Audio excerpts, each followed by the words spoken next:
Moi, ce que je ne comprends pas avec ces officiers, c'est que quelqu'un croit que si on arrive à le corrompre avec 25 milliards, il fait son coup d'État, il réussit, on va le laisser tranquillement jouir des 25 milliards alors qu'il en sait trop. On l'élimine le jour du coup d'État, quand on a l'assurance qu'il a tué le président, on le tue. C'est comme ça qu'on fait. C'est pas nouveau ça. Ça dit que peut-être même un petit caporal qui a fait le coup d'État avec lui, lui il a reçu pour mission, dès que le chef de l'État est mort, tu le bousilles. 25 milliards là, nous on te donne juste 10 milliards. On le bousille. Il y a des témoins qu'on ne garde pas dans la vie. Les gens doivent savoir que plus tu montes dans les secrets, plus tu dois faire attention parce que tu sais qu'il y a des choses. Ton ami peut te tuer, ton ennemi peut te tuer parce que tu détiens des connaissances, des secrets qui en aucun cas ne doivent sortir. C'est ça le problème. Tu trahis ton pays et puis fais attention. Gestion de ces contestations internes. Non, la gestion des contestations, les contestations internes n'en manquent pas. Je ne sais pas si vous connaissez un pays au monde où il n'y a pas de contestation interne, où il n'y a pas de préoccupation, où il n'y a pas des choses à arranger. Nous sommes en train de construire progressivement des pays. Et particulièrement, les pays de l'AES ont été laissés, ont été exploités, surexploités, abusés, comme vous le savez. Et que les ressources minières des pays de l'AES ne profitaient aucunement aux populations de l'AES. Et à cela s'ajoute une insécurité grandissante qui est, si vous voulez, couplée avec du terrorisme honteusement monté par l'OTAN et l'Occident. Donc aujourd'hui, ce que le capitaine est en train de faire, c'est une construction, c'est un travail progressif qui est en train de se faire. Et tout ne peut pas se régler d'un coup le même jour. Il n'existe pas un bâton magique. Je rejoins complètement l'ambassadeur quand il parle de patriotisme. Le patriotisme nous amène au sacrifice ultime. Quand vous êtes un patriote et que vous êtes convaincu de la nécessité d'une lutte et d'un combat, vous supportez tout ce qu'il y a dedans comme défi, comme souffrance. Évidemment, vous avez touché un point qui est très intéressant, c'est le pouvoir de l'argent. C'est-à-dire qu'aujourd'hui, qu'est-ce que le sens de patriotisme de ces généraux aujourd'hui, dans nos pays, en Afrique, et particulièrement là ce matin, nous parlons du Burkina, qu'un général se soit laissé compromettre jusqu'à ce point 25 milliards pour tuer son chef d'État et pour compromettre la lutte de tout un peuple. Un peuple qui cherche à se libérer de l'impérialisme, un peuple qui cherche, qui est en lutte permanente, qui lutte contre les ennemis extérieurs, se rendre coupable et complice de ses ennemis pour 25 milliards, ça pose quand même pour de l'argent. Ouais, 25 milliards, c'est quand même beaucoup. Hein. Oui, mais c'est beaucoup, mais est-ce que 25 milliards, ça vaut la stabilité de son pays? Qu'est-ce que 25 milliards peuvent faire devant un régime qui se bat, devant tout un peuple qui essaie de se battre pour sortir de l'oppression? Parce que c'est ça la question. Je pense qu'aujourd'hui, ces généraux qui sont celui dont il est question ici, qui est plutôt chargé, je crois que son poste, je pense qu'il est chargé de la sécurité interne, quelque chose du genre. Le chef de cabinet. Le chef de cabinet, en tout cas quelqu'un qui a une responsabilité dans ce qui se fait au Burkina ne peut pas se comporter comme ça. Sous d'autres cieux, il serait passé simplement au poteau. Mais au même devant moment, tout le monde. On se demande comment on fait circuler autant d'argent, 25 milliards de francs CFA. Hors circuit bancaire, on a quand même à renforcer une lutte dans ce domaine également. Excellence. Non, 25 milliards de francs CFA, même en coupure de 10 000 francs. C'est la plus grande coupure en francs CFA. Même en coupure de 10 000 francs, mais il te faut une fourgonnette, sinon plus qu'une fourgonnette pour transporter ça. Mais on fait venir par étapes. Et qui te dit qu'on lui a amené tout en liquide? On te donne 1 ou 2 milliards de quoi acheter, tout ce qui vont t'accompagner dans la mésaventure. Le reste est sur un compte offshore quelque part. Moi, ce que je ne comprends pas avec ces officiers, c'est que quelqu'un croit que si on arrive à le corrompre avec 25 milliards, il fait son coup d'État, il réussit, on va le laisser tranquillement jouir des 25 milliards alors qu'il en sait trop. On l'élimine le jour du coup d'État, quand on a l'assurance qu'il a tué le président, on le tue. C'est comme ça qu'on fait. C'est pas nouveau ça. Ça dit que peut-être même un petit caporal qui a fait le coup d'État avec lui, lui l'a reçu pour mission, dès que le chef de l'État est mort, tu le bousilles. 25 milliards là, nous on te donne juste 10 milliards. On le bousille. Il y a des témoins qu'on ne garde pas dans la vie.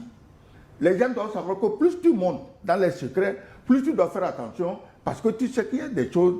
Ton ami peut te tuer, ton ennemi peut te tuer, parce que tu détiens des connaissances, des secrets qui en aucun cas ne doivent sortir. C'est ça le problème. Tu trahis ton pays, et puis fais attention. Celui dont il est question ici, qui est plutôt chargé. Je crois que son poste, je pense qu'il est chargé de la sécurité interne, quelque chose du genre.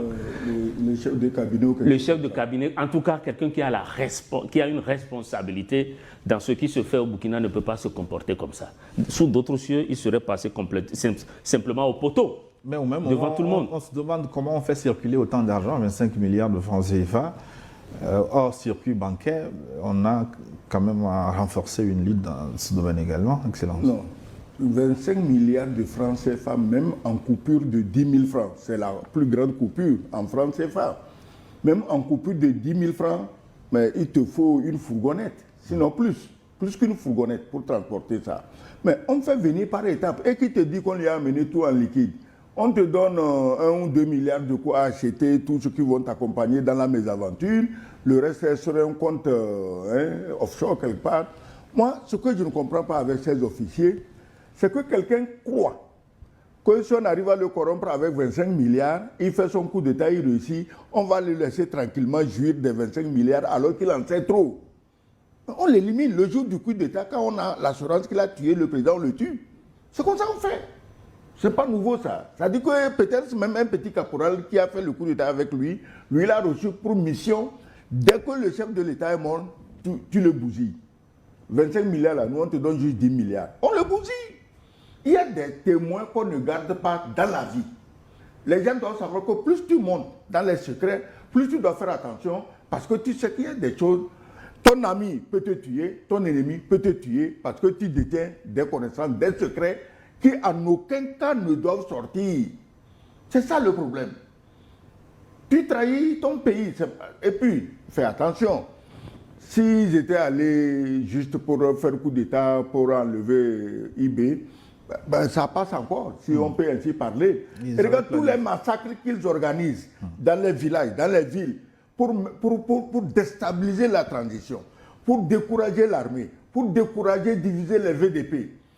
Donc avant même d'arriver à attaquer le chef lui-même, on tue des dizaines, des centaines d'innocents. Regarde cette fable de Peul. Que IB et son armée massacrent les Peuls, en oubliant qu'il y a plein de Peuls dans l'armée. Tu crois que si moi je suis soldat ou officier Peul et on me donne des consignes ouvertes, allez me tuer les Peuls, je vais suivre? Non. Donc ça veut dire que IB, le Burkina est un pays qui comporte beaucoup d'ethnies, c'est comme ça dans tous nos pays, mais le Burkina est le pays où les gens tiennent plus à la patrie qu'à leur ethnie. Donc ils ont monté un coup tordu pour discréditer les VDP, pour discréditer l'armée. On a tué des dizaines, des centaines d'innocents, tout ça pour préparer le terrain. Et au dernier moment, on fait monter au créneau le plus dangereux des mercenaires dans cette affaire, un général américain qui raconte sa vie.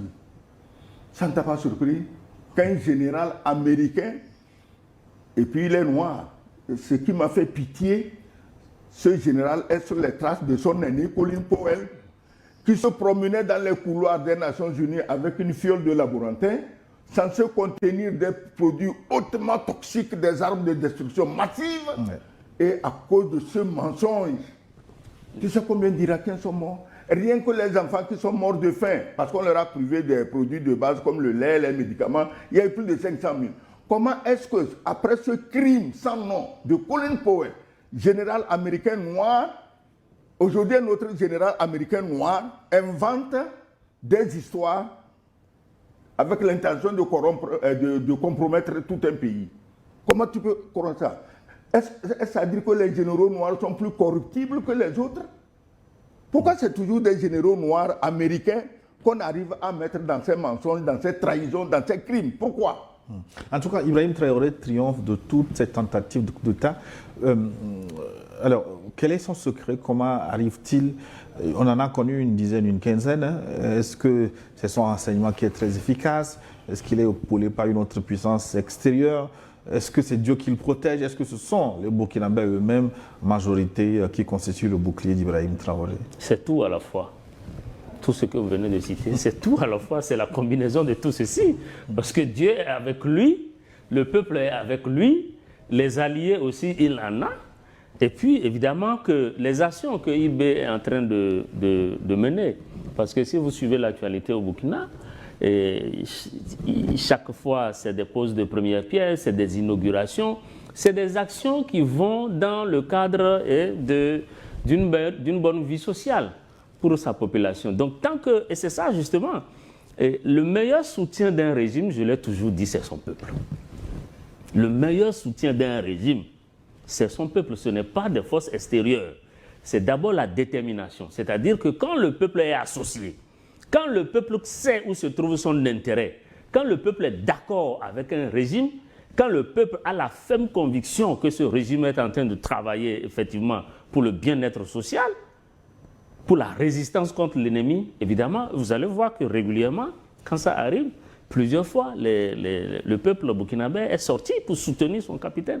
Donc c'est pour vous dire quoi? C'est pour dire que ce qui maintient le régime en place, c'est justement sa popularité et aussi l'implication des différentes structures sociales. Donc je crois que le capitaine doit continuer sur ce pan et renforcer évidemment la sécurité autour de lui. Et ce que nous disons est tout à fait valable pour les autres pays membres de l'AES.